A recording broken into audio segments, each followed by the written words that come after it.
Yeah, Philip, was back in 1996 with my late brother and through our business Hydroflow, where we call on a lot of farm irrigation companies.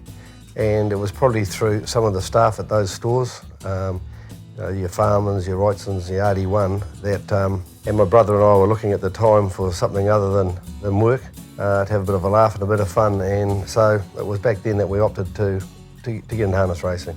We're looking at about 90 hectares here, but I think we're close on 200 horses. And of those, I think I'm involved, and I say I think, because the numbers is like a moving target. I think we're about 125. When I came into the industry, other than being a punter, I suppose, I didn't know a lot about the breeding. A lot of my, I suppose, early education has come from Sandy. And the Black Watch family here is still a very, very great name in New Zealand harness racing. Again, still leading many good horses. We have some very good ones running at the moment, Meticulous, there's a couple of very good ones in Australia, Better Dream. I've just got Holly Madison running around, a good 3-year-old. So the breed's still very, very strong throughout New Zealand. So so Sandy helped me with that, and then Scott, of course, was brought up on the farm, and again, it was a no-brainer to appoint him as manager of the farm.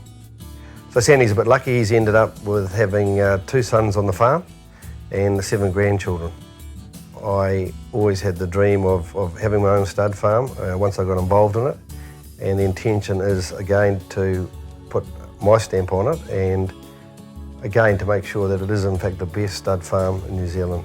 We're intending to build here, my wife and I, and as the kids grow up, we'll be spending more time down here. Be fair to say you need a successful business to have a stud farm. And it's a big hole, I believe you me, and you can chew through the do-re-mi, but the farm is still very much in the development stage. We're currently doing post and rail, more post and rail. We've been doing quite a lot of earthworks here, and at the same token, we're trying to improve the breed here.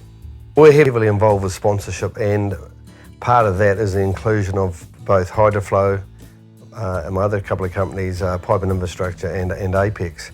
And all of those companies in one way or other are involved in the rural game, and I think it's very important that they become part of, or are part of, by way of sponsorship in harness racing. And it's working.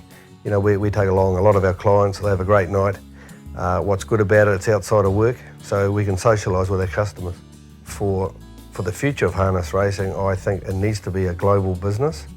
I know just recently when I Can Do's It was pulled out, there was intentions of Vulcan going, and unfortunately in the last minute the deal fell over. But I can see more horses definitely competing on a global scale and having like an international series.